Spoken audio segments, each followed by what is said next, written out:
पायवाट रस्त्याच्या मागणीसाठी तहसील कार्यालय हदगाव येथे शेतकऱ्यांचं आत्मदहन।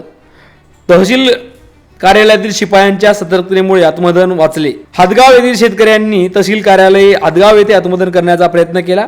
त्यामध्ये बालाजी डुकरे, दत्ता डुकरे, गणपत डुकरे, लक्ष्मीबाई डुकरे, मंगेश डुकरे, शिवाजी डुकरे सर्व हदगाव येथील रहिवासी असून शेत जमीन मोजे हदगाव जिल्हा नांदेड येथे सर्वे नंबर 71/5, 71/6, 71/9, 71/10 व 63/4 हदगाव ते उमरखेड राष्ट्रीय महामार्गापासून पश्चिमेस शेत सर्वे नंबर 73-74 बांधावरून 71-72 बांधावरून पुढे अर्जदाराच्या शेतामध्ये पायी वाट करण्यासाठी काही शेतकऱ्यांनी बंद केल्यामुळे आज रोजी हदगाव येथील शेतकऱ्यांनी तहसील कार्यालयामध्ये अंगावर पेट्रोल टाकून आत्मदहन करण्याचा प्रयत्न केला आहे। मात्र तहसील कार्यालयातील शिपाईमुळे आत्मदहन त्यांना आगीची पेटी हिसकावून घेतल्यामुळे आत्मदहनकर्ते वाचले आहेत। त्यामुळे लवकरात लवकर जी अडवलेली पायीवाट आहे ती लवकरात लवकर चालू करून द्यावी अशी देखील तहसीलदारांकडे मागणी केली। यावर तहसीलदार आणि त्यांचे प्रतिनिधी काय कारवाई करतात हे देखील पाहणं महत्त्वाचं ठरणार आहे। धन्यवाद। किती 2 वर्ष झाला आम्ही 2 वर्षापासून न्यायपालिकेकडे भीक मागत आहोत, पण न्यायपालिकेला कुठल्याही शेतकऱ्याचा कळवळा येत नाहीये। फक्त आम्हाला तारखेवर तारखे देत आहेत। 2 न्याय निर्णय होऊन सुद्धा आत्महत्या केल्याशिवाय इलाज नाही साहेब। 2 न्याय निर्णय होऊन सुद्धा आम्हाला कुठल्याही प्रकारची वाट उपलब्ध करून दिलेली नाही रस्त्याचं। 2 न्याय निर्णय असून सुद्धा वाट भेटत नाही आहे। 2 वर्षापासून आमचं उपजीविकेचं साधन हे बंद पडलेलं आहे, तर याच्यावर आम्हाला उपासमारीची वेळ आली। मग उपासमारीनं मरण्यापेक्षा शासनाचा निषेध करून इथं आत्मदहन करण्याशिवाय आम्हाला पर्याय उरलेला नाहीये। याशिवाय शासन काय जागी येणार नाही। शेतकऱ्याला कवडीचीही किंमत उरलेली नाहीये। शासन अधिकारी फक्त कागदी घोडे नाचवत आहेत आणि कुठल्याही प्रकारची ठोस भूमिका घेत नाहीत। वर मंत्रिमंडळातून वेगवेगळे GR येत आहेत, परंतु प्रशासन कुठलंही काम GR प्रमाणे करत नाहीये। तहसील प्रशासनाच्या कार्यालयामध्ये आत्मदहन करण्यात आलं होतं, काय नेमका विषय होता?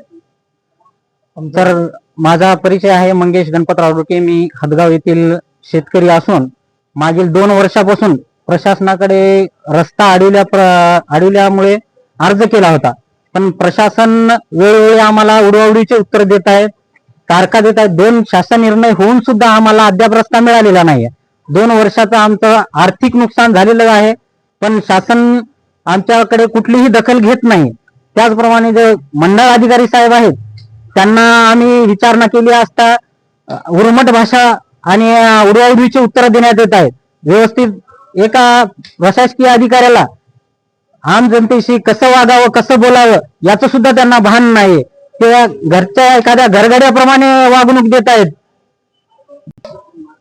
त्यांनी असे उडवाउडीचे उत्तर दिलेले आहेत। आज आम्ही इथं आत्मदहन करण्यासाठी आल्यानंतर प्रशासन आम्हाला तारखांची खेळ दाखवत आहेत, तर प्रशासनाने योग्य ती कारवाई करून आम्हाला लवकरात लवकर रस्ता मोकळा करून देण्यात यावा। आणि पोलीस प्रशासनाला आपण कळवलं होतं, पोलीस प्रशासनाचं या ठिकाणी सहकार्य होतं का आत्मदहन करता येईल? पोलीस प्रशासन वेळेवर आले, पण इथले तहसीलला आम्ही जे निवेदन दिलं होतं, तारीख दिली होती त्याप्रमाणे प्रशासनाचा कोणताही अधिकारी इथं हजर नव्हता। नंतर जेव्हा आरडाओरड झाली, आम्ही आत्मदहन करायला सुरुवात केल्यानंतर पळापळ झाली आणि मग आम्हाला तारखा देतो, असं करतो, याला फोन करतो असे उत्तर पुन्हा मिळाली।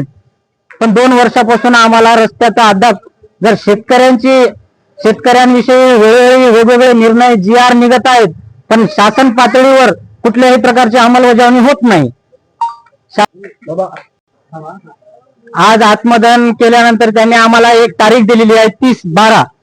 या तारखेला जर त्यांनी रस्ता खुला करून दिला, शासन नियमाप्रमाणे आम्हाला पूर्ण रस्ता मोकळा करून दिला तर ठीक आहे, नाहीतर याच्यानंतर यावेळेस तरी त्यांनी धरपकड केली, परंतु याच्यानंतर आम्ही जेवढे 5-6 जण आहोत ते सगळे आमच्या जीवाचं भरवाईट करू आणि त्याचं पूर्ण प्रशासन जबाबदार राहील। तहसील प्रशासन याची जबाबदारी त्यांच्यावर राहील।